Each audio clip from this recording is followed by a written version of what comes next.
Well, I have here Kevin Wilson, Grandmaster of Carving and Aesthetics and Bonsai here at Herons. He is teaching our staff some of the finer points of bonsai aesthetics, and we've done some beautiful things. So this is an example of what he has done yesterday. This is going to be a three-part video. We did this yesterday, so you see this in two parts, how we cut down a 4-foot high tree and brought it down to about, say, not even 60 centimeter high. So this is a powerful looking tree. But I'm not going to talk about this tree. We're going to talk about bonsai generally, because I have been in the bonsai game for almost 60 years. I started fiddling with bonsai in 1967, and I got serious in bonsai in 74. And then during the 70s and 80s, I was very much involved in the bonsai club scene.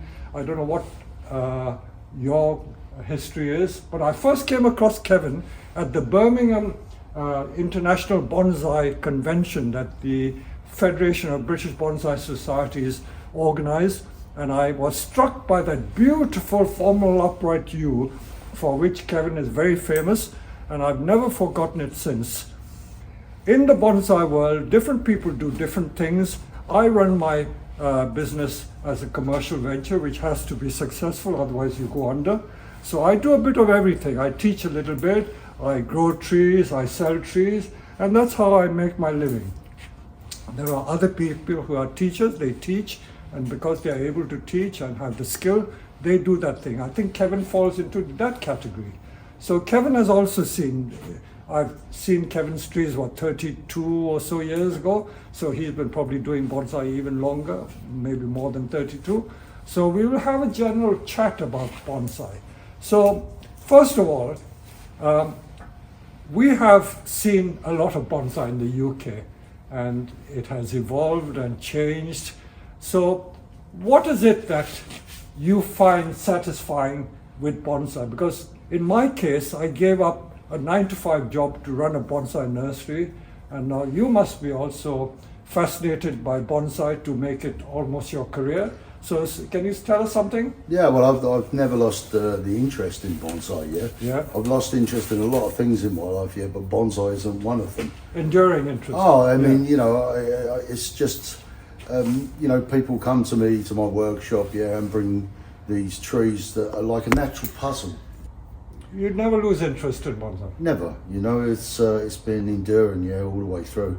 You know, from the age of 17, yeah, all the way to now. Oh. You know, so yeah, and look, people, like I say, people come to me. It's got a lot better now, yeah, because people bring much better stock, yeah, to me to be worked on, and it's the natural puzzle, yeah, that I like about it, yeah. Is actually, you know, I can't, if I go to bed right, yeah, and I haven't got the absolute correct front on a tree, you know, I toss and turn all night. And, you know, and sometimes I go out in the workshop at 3 o'clock in the morning, yeah, to get the front correct. You know what I mean? It's yeah, it's. So it is a passion, isn't it? It's a passion. Yeah, it grips you. It's a passion. Okay. So the bonsai scene. Okay, I only know the UK bonsai scene. I don't travel abroad very much. I have traveled to United States a couple of times. I go back to India a lot because I was born there. I love the Indian people. But you have traveled the world, you know, the international bonsai scene. I look at the international scene from afar. And of course, I see my bonsai customers on the nursery. And of course, in the last few years through YouTube, I get feedback from that. So how do you think the bonsai scene is developing now? Because it has moved a lot in the last 50 or 60 years, isn't it? There are more people into bonsai, and of course there is the club scene, and then not everyone belongs to clubs. A lot of people do it on their own. They like to do it, and of course in my own case, a lot of beginners start doing it. They do drift into the clubs. So how would you advise the person who is getting involved in bonsai how to go about bonsai, you know? Well, I think the first thing, yeah, I mean, if you join a club, yeah, yes, you have that vast experience, yeah, the people that have come to the top of the club, yeah, that have been in it for many years. They can share their experience. It's a stepping stone thing, yeah, you know, and that they can hand their knowledge down, and it's probably a good thing to do to join a club, yeah. And then there's other people who are mavericks who don't wish to do that. Yeah? And you know, and if they want to advance themselves immediately, you have to go to a teacher like me, you know, and come and do lessons. So there are two ways that you can move forward in bonsai for sure. And the other thing is, you know, we were talking about it, like Richard there, you know. I mean, Richard started with you, you know, and most of the people I teach have done lessons with you at some point. So you know that's a good thing as well. There's nurserymen that teach as well, you know. So good. That's another way. Yes, I've never been bothered whether you call me a master or just a plain ordinary gardener. You know, as long as I'm making something useful and doing something useful, giving people pleasure. I think we tend to forget. Do you not agree that when people get too serious in anything, they lose the pleasure of it? Absolutely. Yeah, I think so. Why do you think that is? I just think that, you know, as you master the art form, the ego does come, you can't help it, because people are praising you up all the time and patting you on the back. In anything, isn't it? Yeah, and then you end up, you know, believing your own hype, you know, and then it becomes serious, you know. But it usually happens when you're younger, as you get older and mellow, It like doesn't matter. Like a good wine, it doesn't matter, you know what I mean? You know, you grow humility, with doing the trees, I think, you know.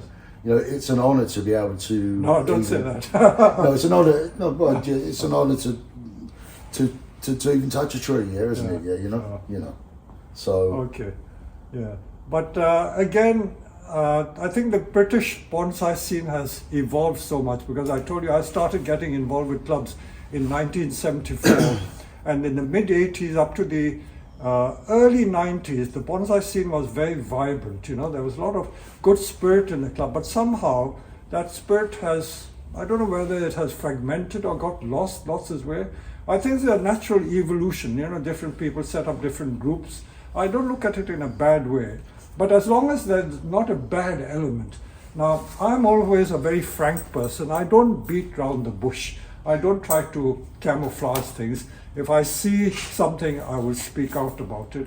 And I feel that there is too much what they call politics. There's no point trying to run away from it. No, you know, there's politics in everything. Yeah, absolutely. You know, so yeah, whether it's in dance, canary birds, dogs, and everything's bonsai, there's politics. Everything's politics. Yeah. So, well, it's inevitable. It's inevitable. You know, I mean, one of the worst vibes I've ever felt, is an RHS flower arranging tent. You know what I mean, back in the 80s, you know, I walked in there, it was palpable, you know what I mean, you could feel it, you know what I mean, you know, it does get like that, vegetable growing. I mean, people destroy my marrow's bigger than yours. People go around and destroy people's marrows, don't they? You know, so it does get like that a little bit, you know what I mean, but... So what is your answer to that? Just having fun, when you do the bonsai. Yes, having fun. You know? We were just talking. You know? Kevin has been here for 2 days, and yesterday we had such a brilliant day, isn't it? Not making nice bonsai like this. I took Kevin to see these 2 4,500-year-old yews, one at Crowers, one at Tandridge. You were absolutely taken away. I mean, my God, you know what I mean? It's... you know, I mean, I do know these things exist, you know what I mean? But actually, when you're standing in front of one of those things... That gives you the inspiration. Oh my God, the feeling I got from standing in front of that tree in Crowhurst was unbelievable, you know? I could feel it from my toes to the top of my head, you know? Okay. You know, they're the things I want to create, you know, if I can. Yeah, so that's the inspiration for bonsai, isn't it? We tend to forget that, isn't it? You were saying, it started off visiting... making the bonsai, then visiting these ancient yews. And then we had this lovely evening where we were watching football, the World Cup games, and we had a brilliant dinner, and we had so much fun with other friends. So this really, I remember back in the 70s and 80s, there was that sort of camaraderie, you know? Which somehow, I don't know whether we are mixing in the wrong circles. No, I don't know. But it should exist, and this is what it was. It's about fun, isn't it? It's about fun, it's about having fun, So let us not forget that bonsai is about having fun. Once you lose the fun of it, I keep trying to remind people on YouTube videos, it's all about enjoyment of fun. No wonder people get upset when they get too uptight about it. You say, my Yeah. tree is better than yours. Yeah, that's one. However humble a person's tree is, people send me photographs of their trees. What do you think of this Master Chan? I don't like to be called Master Chan. They're all nice. You feel nice about it. He's created something, isn't it? Isn't that what it's about? Absolutely, Yeah. yeah. And everybody's got a different skill set, you know. I mean, maybe they can't imagine, Yes. On the tree, what they imagine in their head, you know. But they make perfectly adequate trees, and if they're happy with them, Yes, that's right. there's no reason why anyone should criticise them. You know what I mean? You know, if they want to go forward and they want to do advanced bonsai, you know what I mean, and then they'll take another pathway. Yeah. So, All right. you know. And of course, you are famous for your carving skills. That's only one side. The overall bonsai skills is the most important thing, but your carving skills are almost legendary. So what are your views about carving? Because a lot of people, when they're new to bonsai, they don't go into carving. Then the next step is carving. They can get obsessed. What would you advise a person to do when they get into carving? Yeah, I would say, don't be obsessed about the carving, yeah. The thing is, right, yeah, what it allows us to do, is work on a vaster range of materials. And that's the only thing, that it does, you know. I mean, if you look at the tree in Crowhurst, you know what I mean, that's nature, you can't replicate that, but you can assimilate, to a certain degree. And, and that's what it did for me, It allowed me, I didn't have much money when I started, I could take stumps, and make very good trees, by making deadwood, But deadwood for the sake of deadwood, Yeah, because don't you think that in bonsai people are now carving just for the sake of carving? There's a lot of deadwood for the sake of deadwood, you know. I mean, if it's needed, like this one, where they would just cut at the top, and you needed to finish them off some way, this is a good way to do it, but people get obsessed with it, you know what I mean. It's I think the reason they get obsessed with it is it's immediate. Where some of the things you've done and I've done have taken years. Yeah. Okay, we have trees at 36 we've years got old, we've become old men, you know what I mean, before we've reached the zenith where that tree's going to be. Okay. And carving wood is immediate.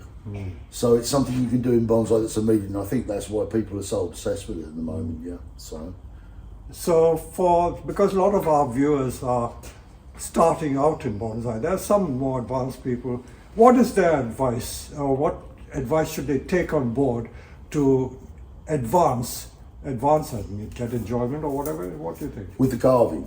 Yeah. Well, I mean, the way I did it, was I went out and took photographs of deadwood, like the tree in Crowhurst, and I asked you yesterday, to take still photographs of certain areas of the tree. Well, I'll use those photographs. I'll take them back, and that's what I did. I used to, print out a piece of deadwood, pin it to the wall, on my corkboard, and then copy it, on the tree. That's the biggest teacher is nature.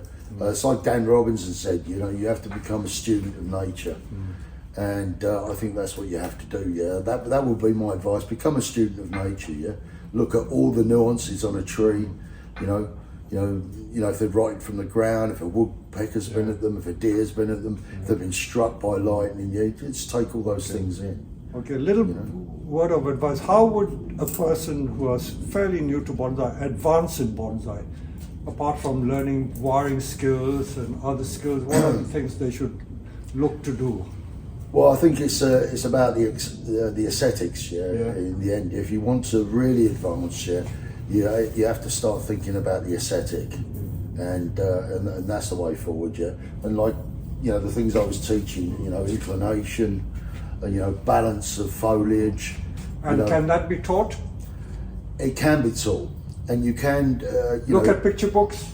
I mean, the thing is, if start looking at some of the Japanese stuff, and some of the the masters we've got in Europe now, because there's a definite thing now, with the Japanese and also the Chinese are coming along now. It's not so much Penjin anymore. It's become more Japanese in a way.